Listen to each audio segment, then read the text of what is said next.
በዚሁ አጋጣሚ ይሄንን መልእክት ማስተላለፍ ፈልጋለሁ ለሚሰሙት ሁሉ። በዚህ ሰሞን በሚዲያ እየተንሸራሸረ ያለ የነብዩ ክብርን የነካ ነብዩን አይደለም የደፈረው። ነብዩ ማይደፈር ስብዕናና ክብር ያላቸው ነው። አላህ ከፍ ያደረጋቸው ነብይ ናቸው ሰለላሁ ዐለይሂ ወሰለም። ምንም የሚሹ ሰው አይደሉም። ግን ድፍረቱኛል የክርስትና እምነት ተከታይ ወገኖች ቤተ ክህነት እስልምናን ስንሰብክም ስናስተምር ሰዎች አምነውበት እንዲመጡ እንጂ ሰዎችን አስገድደን እንድናዝ የታዘዝንበት ዲን አይደለም። አድርገንም አናውቅ። የየትኛውም እምነት ክብር እንዲነካ አንፈልግም። ያም የታዘዝነው በቁርአን ላይ ነው። አላህ የሌሎችን እምነት አትሳደቡ እምነታችሁን ታሰድባላችሁና ጌታችሁን ታሰድባላችሁ ስላለ ይሄንን እናድርግ። ሰዎች በአስተምሮት ይጥሩ፣ ይስበኩ፣ አደባባዩን ይቆጣጠሩ፣ ችግር የለብንም። ሐቅ ያለው ሜዳው ላይ ይውጣ። ነገር ግን የእምነቱን ረምዝ ይሁን የእስልምና ከነፍሳችን በላይ የምንወዳቸው ነብይ አንድ አይደለም 100 ጊዜ ፊዳ የምንሆንላቸው ነብይ መንካት ግን የዚህን ኡማ ክብር መንካት ነው። ስለዚህ ዝም እንደማንል ሊያውቁት ይገባል።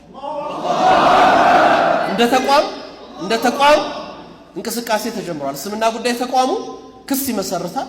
ይሄን ድርጊት ዛሬም ትናንትም በፈጸሙ ሰዎች ላይ የህግ አስከባሪ አካላቶች ሰዎቹ በህግ ቁጥጥር እንዲውሉ አላስፈላጊ ነገር እንዳይደረግ እንዲያደርጉ በህግ ተጠያቂ እንዲሆኑ እንጠይቃለን። ህጋዊውን ስርዓት ተከትለን እንሄዳለን።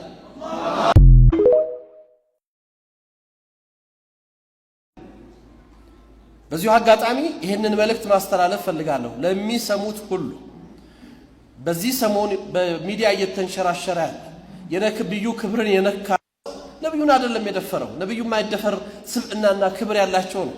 አላህ ከፍ ያደረጋቸው ነብይ ናቸው ሰለላሁ ዐለይሂ ወሰለም።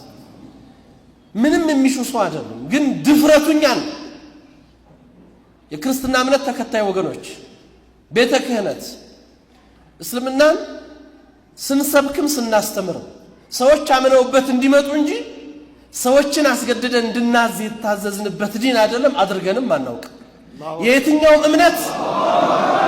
የየትኛውም እምነት ክብር እንዲነካ አንፈልግም። ያም የታዘዝነው በቁርአን ላይ ነው። አላህ የሌሎችን እምነት አትሳደቡ እምነታችሁን ታሰድባላችሁና ጌታችሁን ታሰድባላችሁ ስላለ ይሄንን እናድርግ። ሰዎች በአስተምሮት ይጥሩ፣ ይስበኩ፣ አደባባዩን ይቆጣጠሩ፣ ችግር የለብንም። ሐቅ ያለው ሜዳው ላይ ይውጣ። ነገር ግን የእምነቱን ረምዝ ይሁን የእስልምና ከነፍሳችን በላይ የምንወዳቸው ነብይ አንድ አይደለም 100 ጊዜ ፊዳ የምንሆንላቸው ነብይ መንካት ግን የዚህን ኡማ ክብር መንካት ነው። ስለዚህ ዝም እንደማንል ሊያውቁት ይገባል። እንደ ተቋም እንቅስቃሴ ተጀምሯል። እስልምና ጉዳይ ተቋሙ ክስ ይመሰርታል። ይሄን ድርጊት ዛሬም ትናንትም በፈጸሙ ሰዎች ላይ የህግ አስከባሪ አካላቶች ሰዎቹ በህግ ቁጥጥር እንዲውሉ አላስፈላጊ ነገር እንዳይደረግ እንዲያደርጉ በህግ ተጠያቂ እንዲሆኑ እንጠይቃለን። ህጋዊውን ስርዓት ተከትለን እንሄዳለን።